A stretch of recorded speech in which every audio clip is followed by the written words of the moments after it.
This video, we're going to talk briefly about sciatic nerve tension testing and how we'll kind of differentiate between sciatic nerve tension and actual hamstring inflexibility.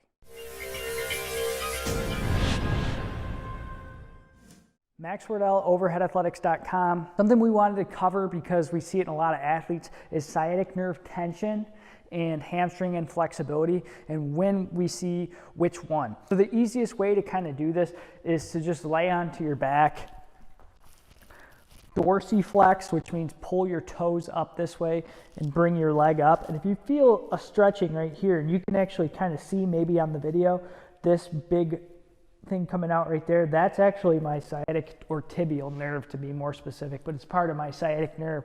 Now, if I can come up to there and I start to feel the tension, I point my toes and I can go farther before I feel the tension, that'll tell you that, you know, you're positive for a sciatic nerve tension test. And so there's ways in which you can stretch to avoid that. And what I see a lot of people doing, and we did a video on worst stretches, is they grab their toes and they pull their toes back towards them, and they're actually just eliciting a sciatic nerve tension test. And you don't want to stretch your nerve like that. You want to actually stretch the muscle. So optimally, I'll be feeling the stretch in the muscle belly from here to here. When I start to feel it out into here, it starts to get a little fuzzy. Am I feeling it in the tendon of the lateral hamstring muscle, or am I actually feeling it in the peroneal nerve, which comes off the sciatic nerve? And if I'm getting tingling numbness into the front of the leg, tingling numbness down under the foot, or really anywhere down towards the ankle or foot, I'm probably stretching or compressing the sciatic nerve too much. So there's a few ways in which we like to stretch to avoid that. The first way is bend the knee a little bit and point the toe. The hamstring muscle doesn't extend past, just above the knee here. It doesn't go below the ankle. So this motion has nothing to do with hamstring stretching. The only thing that goes that entire distance is my nerve. It comes all the way from my low back and around. And so I always have to consider the low back and the implications there, as well as the piriformis muscle and some of the gluteal muscles and compression of the sciatic nerve. So, one way to look at that is perform the test. Okay, there I feel it. Now compress it. Okay, did it increase it? Now side bend, did that increase it? If either one of those increased your symptoms, you're likely dealing with something more to do with the lumbar spine. So this will actually traction the nerve more. So you may feel it if you have a lumbar condition or not. And this one is going to compress the nerve root, which should only elicit increased symptoms with side bending on the same side if you have a lumbar condition, which is really problematic, but is really popular or really prevalent in the older populations or anyone that has lumbar disc issues, lumbar degeneration, anything like that. So I'm trying to differentiate between, where is this going on? I'm going to assess piriformis, and there's a lot of ways that clinicians can assess piriformis, but an easy way to do it is, can I come right here, foot up, knee down, as long as I don't have impingement in my hip, and can I get to even this position without a huge stretch in my butt? So the piriformis is here, and it can compress it as well. So I'm always trying to assess the flexibility there.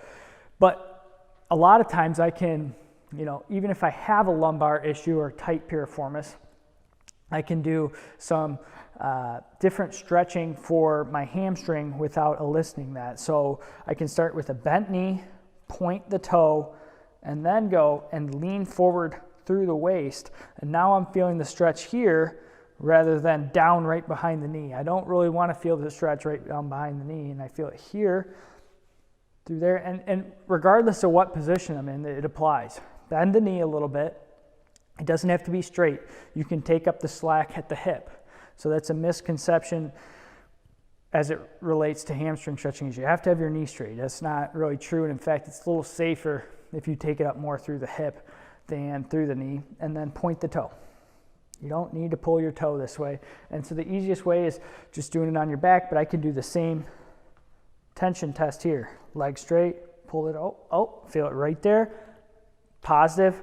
Point the toe. Can I go farther? Absolutely. That's how I'm going to stretch. And then, you know, there's a lot of things to consider when you're thinking about the lumbar spine and the piriformis and things like that. But, you know, if sciatica isn't your problem and you just want to get more flexible, you know, let your toe point a little bit. And in regards to all my throwers and throwing coaches out there that are watching this video, the mound, if they're a pitcher, the mound can actually bring them into a little bit of plantar flexion. So we'll point their toe a little bit, about 12 degrees because of the slope. And sometimes an athlete that's having trouble getting their chest forward on the flat ground is able to better do it off the mound simply because there's less sciatic nerve tension.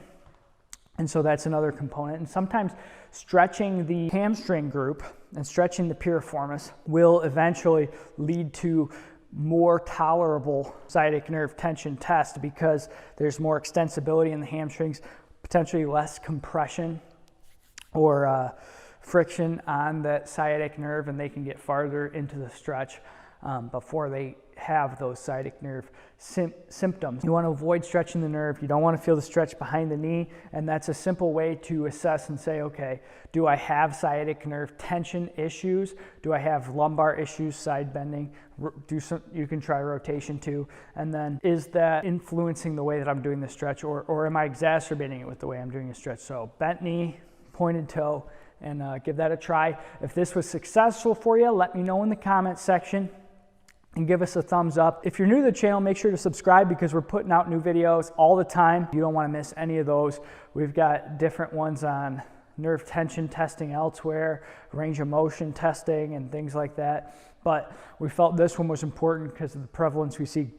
Straight knee, grab your toe, pull it back, that sort of thing. And that's why we've talked about it in other videos as well. So make sure to subscribe to the channel. We'll see you in the next video.